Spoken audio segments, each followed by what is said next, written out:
des portes, ça veut dire que c'est comme une déclaration d'intention.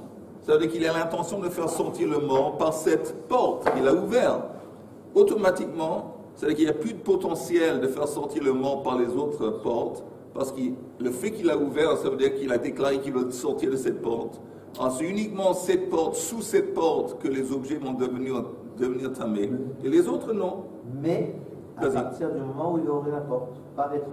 Nachon.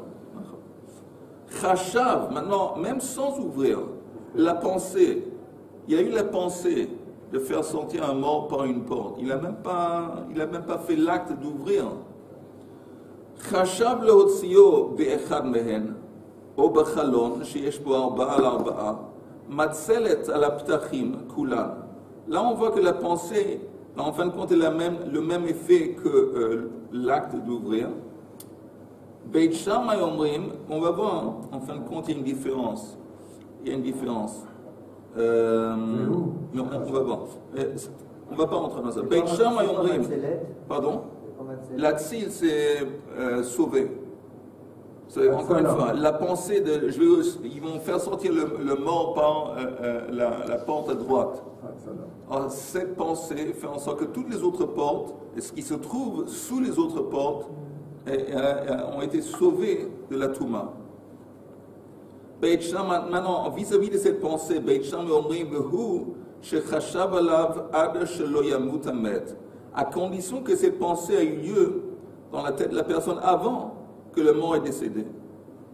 Le Beitil omrim af mish yamut hamet. Le Beitil dit non, ça marche même si la pensée a eu lieu après que le mort meurt.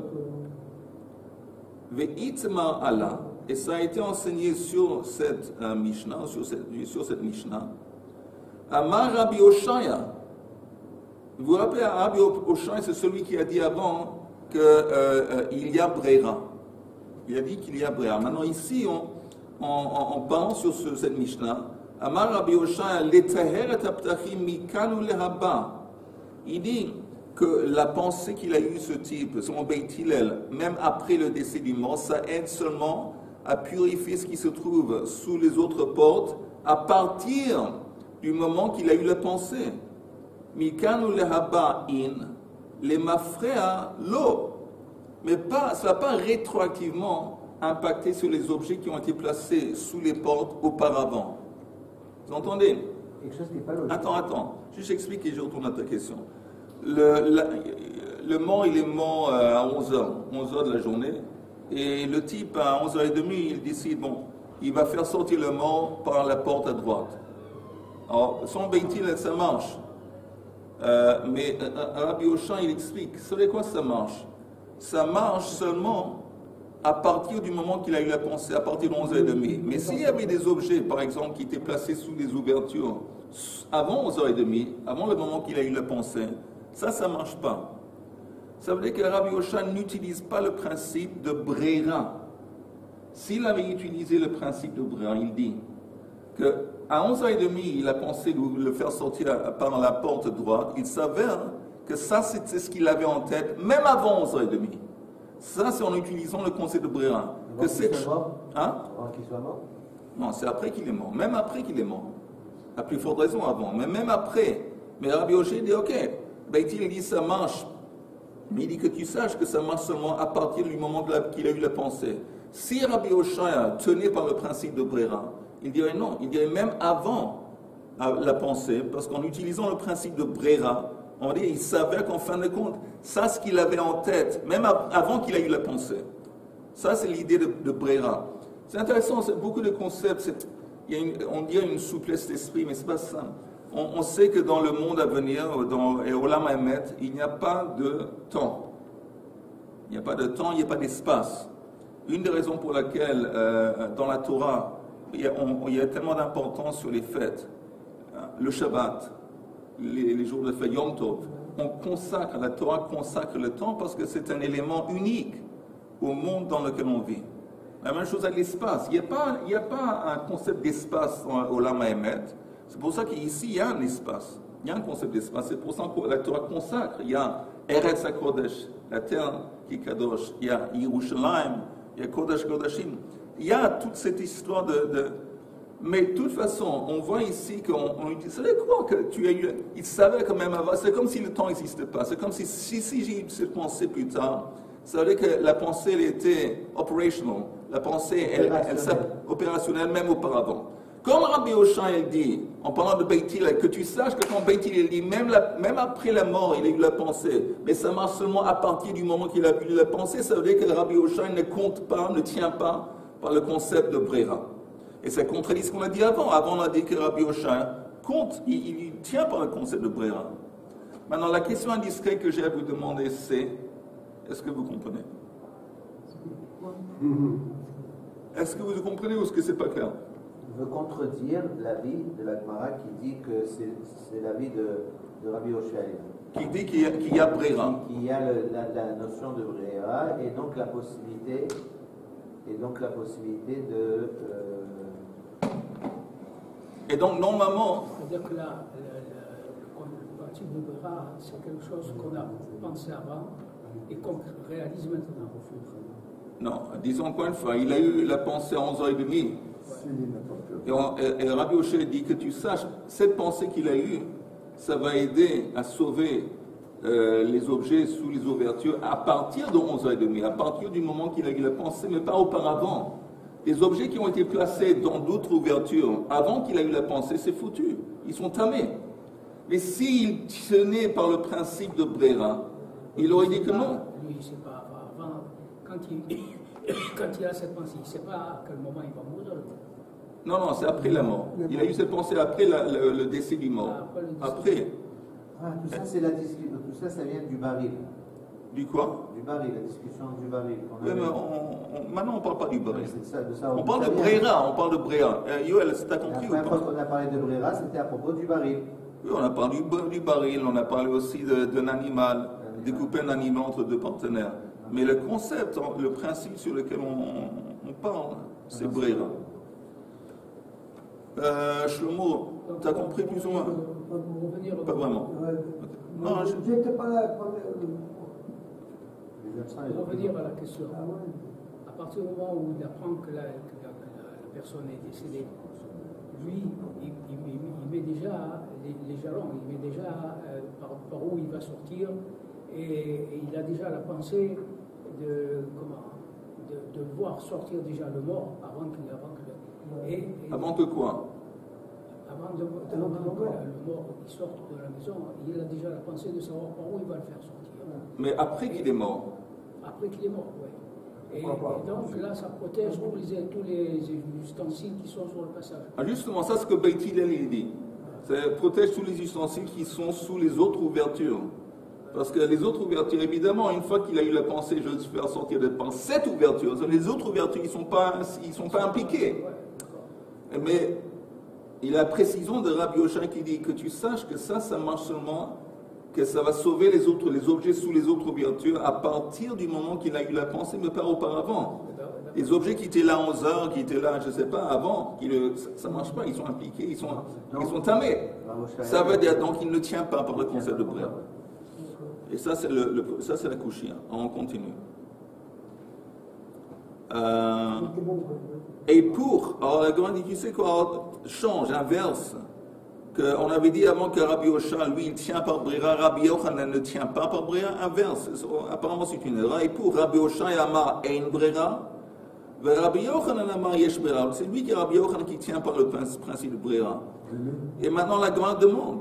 Umi itle le Rabbi Yochanan Brera. Qui te dit que Rabbi Yochanan tient par le principe de Brera? Veha amar Rav Asi amar Rabbi Yochanan. Ha'achin shechilku lekuchot hen. Il y a deux frères qui ont reçu un héritage. Ils se sont départagés l'héritage. Ils sont considérés comme ils ont un statut d'acheteur, de lekuchot, un envers l'autre. Ça veut dire quoi? On ne dit pas, vous entendez, chacun des frères, il reçoit 50% des biens du père. On ne dit pas que ces 50%, c'est exactement, c'est pile les choses qui lui appartiennent et qui n'appartiennent pas à l'autre. On dit non, c'est possible que dans mon 50%, il y a en fin de compte des objets qui étaient hérités par mon frère. Et je les ai pris. Et dans les 50% de mon frère aussi, c'est possible que lui, il prend, parmi les 50% qu'il prend, des biens du père, il y a aussi des objets qui m'appartiennent. Donc comment on fait? C'est comme si chaque frère, il cède, c'est comme s'il vendait en quelque sorte, il cédait le droit de propriété à son frère. De sorte que les 50% qu'il a, même s'il y a parmi ces 50% des objets qui étaient hérités par l'autre frère, ils appartiennent à lui. Mais c'est comme une transaction commerciale. Comme c'est une transaction commerciale, vous entendez, qu'est-ce qui se passe le Yovel? Le Yovel, si quelqu'un vend, il vend pour une raison ou une autre, il vend son champ, le Yovel, c'est Choser Elav. Tous les champs qui ont été vendus, ou les terres qui ont été vendues, le Yovel, ça retourne au propriétaire.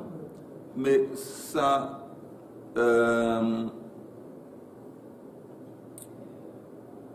attendez une seconde. Ah voilà. Alors, mais qu'est-ce qui se passe? Une fois que le Yovel arrive avec l'héritage, les biens de ces gens, parmi les biens, disons, il y a des champs, alors ils vont devant, encore une fois, ça va retourner aux deux frères. C'est pas que les 50% ça ne m'appartient pas et l'autre non. Comme ils ont un statut de l'ékouchot, comme chaque frère, il a un statut d'acheteur et pas d'héritier. Pourquoi? Parce que justement, comment j'arrive à dire que les 50% c'est vraiment à moi?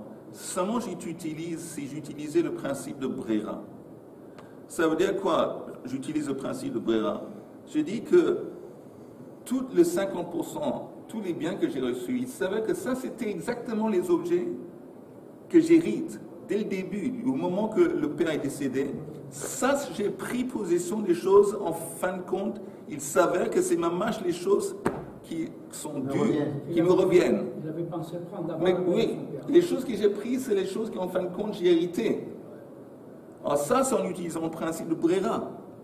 Mais on ne dit pas comme ça ici, on dit que non. On a peur que parmi les 50% que j'ai pris, il y a des objets qui en fin de compte ont été hérités par l'autre. Alors comment je fais pour les prendre, s'ils appartiennent à l'autre? Alors l'autre, c'est comme s'il me les vend, ou il me les donne, il y a une transaction. Alors ça veut dire que les deux héritiers, vis-à-vis de leurs biens, ils ont un statut d'acheteur. Alors si c'est un statut d'acheteur, quand les champs reviennent, disons ils ont vendu leurs champs, des biens, avant le Yovel, le Yovel, ça va retourner, mais ça retourne au propriétaire. Comme ils n'ont pas vraiment un statut de propriétaire à fond, ils ont un statut d'acheteur. Alors, en fin de compte, tout l'héritage revient aux deux frères. Et ils vont devoir se départager à nouveau les biens. Ça, c'est la prise de position de Rabbi Yochanan. Mais tout ça pour nous dire qu'on voit que Rabbi Yochanan ne tient pas pour le concept de Brera. On nous propose que Rabbi Yochanan dit qu'il y a Brera.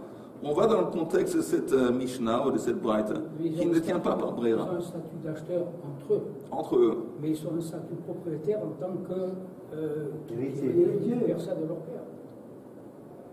Oui, mais si tu départages... Oui, mais tu entends, dans la Yerusha, il y a plusieurs objets, il y a plusieurs champs, il y a plusieurs choses. Qui te dit que cet objet appartient, que moi j'hérite cet objet? Peut-être cet objet a été hérité par mon frère. Et ça, c'est un accord entre eux. Oh, justement, tu viens de dire c'est un accord entre eux. Mais si tu entends Eli, mais si tu tenais par le si tu tenais par le principe de Brera, on dirait la chose suivante, que tous les objets que j'ai pris dans les 50%, il s'avère que c'était, au début, c'était les objets qui me revenaient. Ça, c'est en utilisant le concept Brera. Je n'ai pas besoin d'un accord avec mon frère. Parce que ce que j'ai pris à moi netto, ça m'appartient. Ce que lui, il a pris netto, ça appartient à lui. Le frère, il peut dire la même chose sur les mêmes objets. Oui. Donc, il y aura un conflit après. Encore Si une fois. lui, il dit, moi, par exemple, ce vase-là, je le réserve après la mort de mon père. L'autre, sans rien lui dire, il a la même pensée, il dit la même chose. Ce vase, je le retiens. Quand c'est le père, quand il va vouloir départager, il dit non, mais moi j'ai reçu, moi je l'ai pensé avant. L'autre, moi je l'ai pensé avant. Ça laisse entendre, d'abord il faut préciser, ça laisse entendre que les deux frères, amicalement, ils se sont mis d'accord. Qui prend quoi? Okay? Toi tu prends le vase et moi je prends le truc, et toi tu prends le frigo et moi je prends le champ. Ils s'entendent entre eux. Oui, ils s'entendent, ok, très bien. Mais la question reste, une fois qu'ils se sont entendus entre eux, ils se sont départagés l'héritage. Est-ce que chacun, on peut dire qu'il est propriétaire à fond de ce qu'il a ou pas? quelle est la force de l'entente qu'il y a eu entre eux? Est-ce que c'est l'entente qu'il y a eu entre eux qui a fait en sorte qu'ils ont pris possession? Si c'est comme ça devient comme une vente. Le frère dit, tu sais quoi, je cède. Le vase, en fin de compte, j'ai quelque chose dans ce vase qui m'appartient. Disons 50% du vase m'appartient. Je te le cède, c'est comme une vente. Est-ce qu'on dit ça? Apparemment, c'est ça ce qu'on dit. Donc chacun des deux frères, ils sont arrivés à une entente entre eux. Mais il s'avère que les objets qu'ils ont, c'est considéré comme le résultat d'une espèce de transaction, une vente. C'est une entente. Oui, une entente. Mais, tu entends, si on utilise le principe de Brera, on dit que non. Ce n'est pas une question d'entente. Bien sûr, ils se sont mis d'accord que toi tu prends le vase, et toi tu prends le frigo, toi tu prends la porte, et toi la table, et toi tu prends la chaise. Ça oui. Mais on dit qu'en fin de compte, la table et le vase que j'ai reçu, ou que le frère a reçu, c'est exactement en utilisant le concept de Brera. C'était la chose qui me revenait au moment que le père est décédé. En utilisant le concept de Brera. Donc je n'ai pas besoin de dire qu'un a cédé à l'autre et qu'il y a une espèce de transaction qui a eu. Non, c'est exactement boule, c'est à moi. C'est à moi. C'est la chose que j'ai héritée. Mais c'est incompréhensible, ça. Brera, c'est le principe de Brera. C'est incompréhensible, je vous dis pourquoi. C'est incompréhensible. Parce qu'il a la même pensée qu'il a lui, la pensée, elle peut être la même chez le frère. Non, je te dis, ils sont arrivés à une entente ensemble. Ils se sont dit, toi tu prends la vase et moi je prends le frigo. Ouais, mais c'est pas une pensée à ce moment-là. Non, attends. Maintenant, ils ont dit, ils se sont départagés les biens en disant, il y a une entente entre eux. Qui prend quoi? Ok, il y a une entente. Mais maintenant, quand il y a une entente, ils se sont départagés les biens. Quel est le statut? Est-ce que chacun il est vraiment propriétaire à fond? Est-ce qu'il a hérité à fond ce qu'il a? Ou est-ce qu'on dit non? Dans ce qu'il a, il y a un élément tout de même qui appartient à l'autre frère. Il a cédé. Si tu me dis qu'il y a un élément qui appartient à l'autre frère a cédé, ça veut dire qu'ils sont les kouchot. C'est ce qu'il dit Rabbi Yochanan. Mais on aurait pu dire, si Rabbi Yochanan il tient par le principe de Brera, on n'a pas besoin de dire qu'en fin de compte, il a cédé. Il n'a rien cédé. Les frères sont arrivés à une entente. Lui, il prend le vase, lui, il prend la table. Mais il s'avère que la table qu'il reçoit, c'était exactement la table qui lui revenait en tant qu'héritage à lui. Et il n'y a rien qui appartient au frère.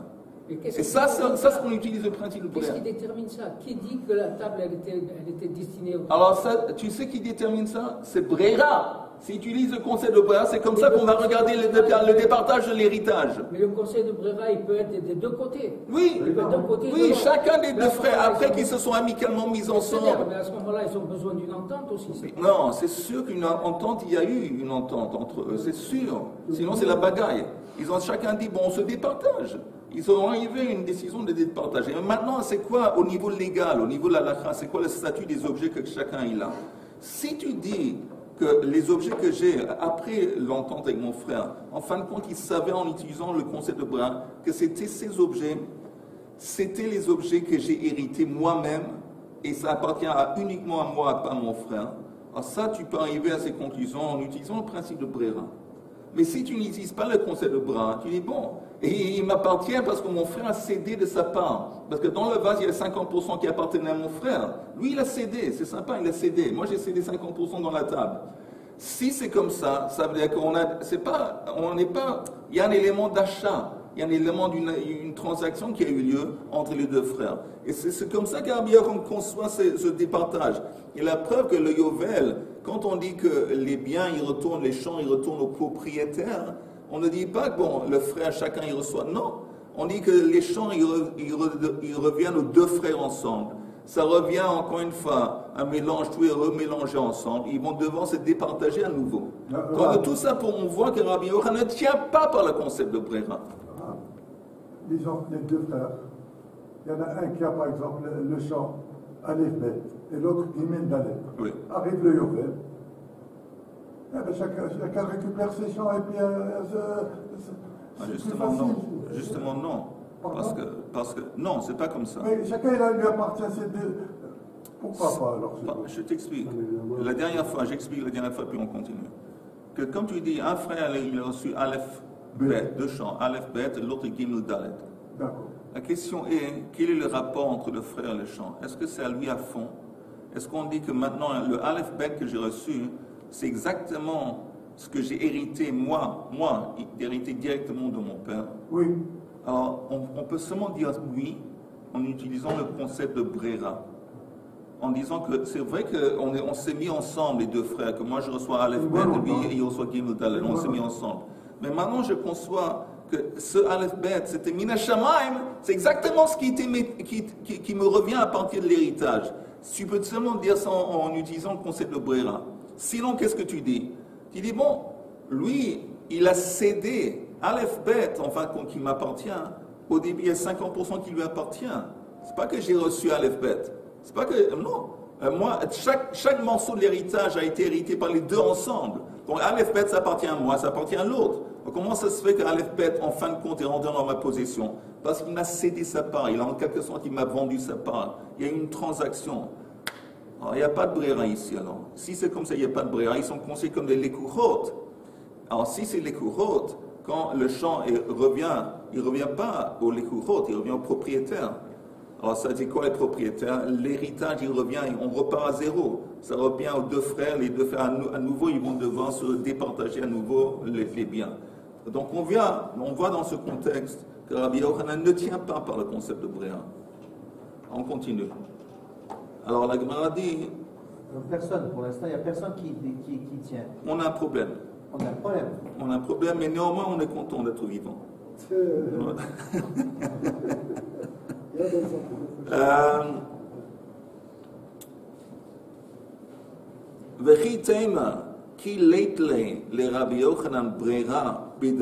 Peut-être tu vas dire, ok, tu sais quoi? On parlait de quoi avant? Avec la remise, remettre les champs dans les mains on parlait d'un concept de la Torah. C'est quoi un concept de la Torah? Héritage. Hériter les terres, départager. Tout ça, c'est Midoraita. Quand on parle de quelque chose de sévère, Midoraita, Rabbi Yochanan n'applique pas le principe de Brera, parce que Midoraita, c'est trop chamour. Mais peut-être Bedera Banan, oui.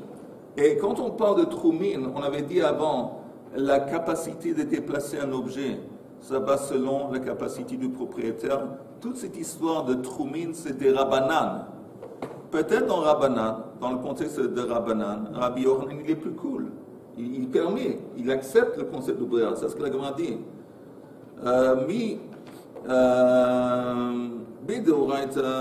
Encore une fois. Troisième ligne avant la fin.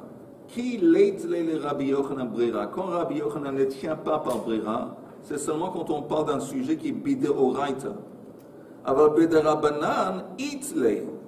Mais quand on parle d'un sujet qui est un concept de Rabbanan, oui, Rabbi Yochanan appliquerait le principe de Brera. Donc dans Troumin, c'est des Rabbanan. Et la Gemara dit, ou de Rabbanan mi itle. Mais même dans des Rabbanan, qui te dit qu'il tient par le concept de Brera? Et maintenant, on va voir. Vahatane, Ayo. Ayo, c'est le nom d'un sage. Vahatane, Ayo, Rabbi Yehuda Omer. Il faut s'appliquer un petit peu aujourd'hui et la prochaine fois. Parce que vous entendez, les sujets qu'on aborde maintenant, je vais doucement. On va à petits pas. Parce qu'il faut simplement s'appliquer pour bien comprendre. C'est pas compliqué, mais il faut s'appliquer. C'est écrit dans une braïte, Ayo, Hatane Ayo, Rabbi Yehuda Omer, Ein Adam Matne, Al Shnei Dvarim Ke'echad. Ça veut dire, vous entendez, il y a quelqu'un dans la ville, il sait par exemple, il y a deux Chachamim qui vont venir pendant le Shabbat donner un cours. Un qui va venir du nord, un qui va venir du sud. Et tous les deux, ils vont être plus loin qu'un espace de 2000 amas de la ville. Donc il sait que pour participer à la classe, au shiur du Chacham, il va devoir mettre un Hérouv. Maintenant, il y en a deux qui arrivent, un qui arrive du nord, l'autre qui arrive du sud. Alors il met deux Hérouvim, un au nord et au sud. Il va dire peut-être, bon, tu sais quoi, ça dépend. Je vais décider, une fois que pendant le Shabbat, que j'utilise mon Hérouv au sud, et je vais décider d'aller au sud. Ça ne marche pas. Pourquoi ça ne marche pas? Parce qu'on utilise le concept de Brera. On dit, il s'avère que c'est vrai que j'ai décidé d'activer mon Hérouv qui est au sud, et il s'avère que ça, c'est ce que j'avais en tête dès la veille. C'est la seule façon qu'on peut s'en sortir. Ça veut dire faire utilisation du concept de Brera. Et lui, il dit que tu ne peux pas. Dans ce scénario, tu ne peux pas. Qu'est-ce que oui, on peut faire? Et là, im ba chacham le mizrach, et revo le mizrach, le ma'arav, et revo le ma'arav. Ve'ilu lechan ou lechan lo. Il dit, s'il n'y a pas deux chachamim dans l'histoire, il n'y a pas deux rabbins qui vont venir. Il y en a un. Mais il ne sait pas le type où est-ce que le chacham va venir. Est-ce que le chacham va venir au sud ou au nord? Ok. Alors il met deux éruvim encore une fois. Là, dans ce cas de figure, ça marche. On ne sait pas pourquoi une distinction, une différence. Mais là, ça marcherait. S'il dit, tu sais quoi, j'ai entendu le Shabbat que le chacham il est arrivé au nord. Donc j'utilise mon héros qui se trouve au nord. Ça marche. Alors, je ne comprends pas. S'il y a deux chachamim, et dire que j'ai décidé pendant le Shabbat d'utiliser ce héros, ça ne marche pas. S'il y a un chacham, tu ne sais pas par quelle direction il va venir, et tu décides, ça marche. Quelle est la différence? On va en parler maintenant. Ça c'est une mesure de prévention, puisqu'il ne sait pas. Il ne sait pas dans le cas où il ne sait pas par quelle voie ils vont venir. À ce moment-là, il met là et il met là. Attends, c'est un truc de comment il prévoit. Non, il faut une précision de base. Pour un Hérouv, c'est quoi un Hérouv? Ça veut dire Makom Shvita. Makom Shvita, c'est un lieu de résidence. Je mets mon sandwich, mon repas par terre, et il s'avère que maintenant, Erev Shabbat ou Erev Yom Tov, j'habite ici. J'habite où est mon sandwich? Mon sandwich a, disons, une distance de 2000 amot de la ville. Comme ça, j'arrive à récupérer encore 2000 amot plus loin. Maintenant, ça laisse entendre que tu es à ta Shabbatata, tu es resté, ton lieu de résidence, c'était là-bas. Mais tu n'as pas fait ça. Tu as mis deux Hérouvim et la décision a été prise dans ta tête pendant le Shabbat. Pendant le Shabbat, tu entends que le Chacham, il est là-bas. Tu dis, ok, alors je vais utiliser mon Hérouv qui est là-bas. Mais au début de Erev Yom Tov, tu n'as pas fait ça.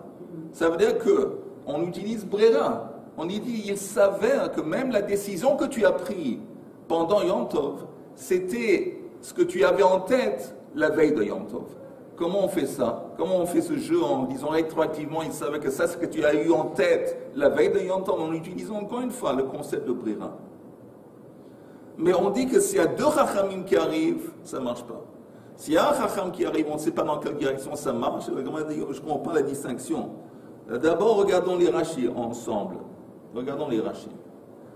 Regardez le rachi, l'avant-dernier rachi, je vais tout doucement, même si on fait 2-3 lignes de Gemara aujourd'hui et le lendemain, c'est le noir. L'essentiel est de comprendre. Ein adam matne al shnei dvarim ke'echad. Vous voyez le rachi? Oui. Be'eruvin tnan. Matne adam al eruvo, vemeniach shnei eruvin. Quelqu'un peut faire un érouv conditionnel en utilisant deux éruvin. Sheshama she'atid chacham lavo samuch li'iro, betoch arbat alafim, lidrosh berabim. Il a entendu qu'il y a un grand chacham, un grand rab qui va venir et qui va être à une distance de 4000 amot de sa ville. La seule façon qu'il peut arriver et participer au shiur, c'est bien érouv. Veino yodea, im le mizrach, im le marab. Vous voyez que Yehuda a eu raison. Non, c'est ce qui est écrit dans la Gemara. Az Omer, oui, c'est vrai que c'est dans la Gemara. Je ne sais pas, j'ai eu l'obsession les noms dessus. Im le mizrach, im le marab. Omer, il dit la chose suivante. Im ba chacham le mizrach, eruvi shebe mizrach yikne li shvita. Ba le ma'arav, eruvi shebe ma'arav yikne. Ba lechan ou lechan. Et si voilà. Alors il dit en fin de compte, je ne sais pas par où le chacham va venir. C'est possible à l'est, c'est possible à l'ouest. Mais s'il savait qu'il est venu à l'est, c'est le hérouv que j'ai mis à l'est que je vais utiliser. S'il savait qu'il est venu à l'ouest, c'est l'hérouv à l'ouest que je vais activer, que je vais utiliser rétroactivement. Alors le kan ou le kan, im yavou shnaim, le makom she'erse iler. Mais si il y a deux chachamim qui arrivent, et il dit, bon, je vais décider quel hérouv je vais utiliser plus tard. ואעברו למחר, יהיה עירובי לבין השמשות קונה לאותו רוח למפרע. ואי אפשר כן, אלא על ידי ברירה. On ne peut pas faire une telle chose seulement en utilisant le concept de bréra. De qui borer le machar, parce que quand il prend une décision demain d'aller ou à l'est ou à l'ouest, au même houvra, on dit qu'il s'avère, en utilisant bréra, il s'avère, de ben hashmashot nami da'atei legabei haim, qu'il avait en tête d'utiliser ce hérouv. Bar Rabbi Yehuda, il arrive ici, dans la Mishnah, il n'est pas d'accord. Bar Rabbi Yehuda lachlok, velomar eino matne, al shnei chachamim, lomar le machar evron. De qui borer le machar, mi eimar de hérouv shel oto ruach kanalo, ben hashmashot, vehouvra le mafrea lo amrinan, vehouvra le mafrea lo amrinan. Rabbi Yehuda, il est contre le principe de borer, donc de brera. Donc il dit ça ne marche pas s'il y en a deux. Mais ça marche. Attends, une question de base. Est-ce qu'on a le droit de faire deux héros? Oui. D'abord, sans le concept de brera, on a le droit. Donc ça veut Non, dire que j'ai le droit. Non, je m'excuse. On n'a pas le droit. On n'a pas le droit. On a vu. Mais quand j'ai dit oui, ça veut dire qu'il a mis deux héroïmes en place. Mais ça marche pas, il a Attends! Il a mis deux héroïmes en place, mais c'était un truc conditionnel. Il ne s'est pas engagé la veille de Yom Tov d'utiliser deux héroïmes. Il dit non, je vais utiliser un hérouv. Maintenant, je vais décider quel hérouv je vais utiliser le lendemain, pendant Yom Tov. Il n'a pas eu l'intention d'utiliser des héroïmes. Il a mis en place le héroïme avec le potentiel. Et il s'est laissé la possibilité de décider quel hérouv marche le lendemain.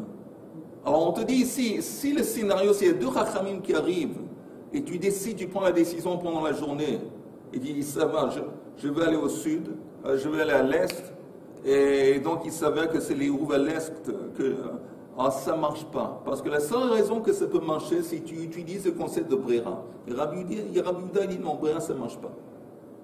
Mais s'il y a un chacham qui arrive, tu sais qu'il arrive, il va donner un cours à côté de la ville, mais tu ne sais pas où il va aller, ou à l'est ou à l'ouest. Il y a un héros qui va être utilisé, alors c'est bon. Non, dans les deux cas, il y a un. Dans les deux cas, il y a seulement un. C'est-à-dire qu'il y a deux chachamim qui vont arriver. Oui. Les deux peuvent arriver du même endroit? Non, il y a deux chachamim qui vont venir, un à l'est, un à l'ouest. Eh bien, mais tu ne peux pas faire un héros pour ça. Attends, il a mis deux, il ne sait pas où il veut aller, le type, il n'arrive pas à décider. Alors il ne sait pas, il arrive... Attends, c'est pas clair. Laisse-le expliquer. Mais je voudrais pour qui je voudrais. Vas-y, Chaim, vas-y. Quand tu parles de 1, on ne sait pas s'il vient de l'Est ou de l'Ouest, c'est clair. Okay. Tu dis, en fonction de là où il va arriver, c'est là que je pensais qu'il allait arriver. Je vais d'après le concept de Brera. Ok. Maintenant, le deuxième cas, c'est qu'il y a deux Rachamim, et je sais qu'il y en a un qui va arriver à l'Est et un qui va arriver à l'Ouest. La chose que tu ne sais pas, c'est que tu n'as pas encore décidé quel chacham, à quel shiur tu vas participer. Est-ce que tu veux participer au shiur du chacham qui arrive à l'est ou au chacham qui arrive à l'ouest? D'accord. Tu n'as pas encore décidé, tu vas décider Yom Tov. D'accord. Maintenant, je ne peux pas faire mon héros parce qu'il ne peut pas marcher. Je peux pas. Pourquoi pas? Parce que je ne peux pas je peux pas faire. Le héros, c'est 2000 mètres, c'est 1 kilomètre. Je ne peux pas me permettre de dire, je vais faire. C'est conditionnel. La même chose faire 2 kilomètres. La même chose que tu as fait avec le chacham, quand il y avait un chacham dans l'histoire. Tu t'es dit, bon, tu sais quoi, s'il savait que le chacham, il est à l'est, il savait que mon hérouv, c'est le hérouv que j'ai placé à l'est. Et celui que j'ai placé à l'ouest, il ne compte pas. Alors, il va faire la même chose quand il y a deux chachamim. Il dit, quand je décide, Yom Tov, d'aller à l'est, il savait que mon hérouv que j'ai placé à l'est, ça c'est le vrai hérouv, ça c'est le hérouv que j'avais en compte, et pas celui à l'ouest. Ça, on ne peut pas faire. Qu'est-ce que ça change le fait qu'il y ait deux chachamim? Alors la Gemara demande justement. Justement, on va voir dans la Gemara, la Gemara va demander ta question. On passe en haut de la page suivante. Pardon, excusez-moi. Le premier Chacham, il arrive. Donc c'est correct, il n'y a pas de problème. Et puis le deuxième, lui aussi, il va arriver. Oui. Sans qu'on lui dise quoi que ce soit, parce qu'on lui a dit peut-être qu'on ne sait pas. Et il arrive lui aussi. Comment que ça se passe? Est-ce que c'est autorisé, oui ou non? Les Chachamim, ils peuvent arriver, c'est sûr qu'ils peuvent arriver. La question que, est-ce que lui, il peut se déplacer en utilisant les hérouv quand il ne s'est pas engagé clairement, directement la veille?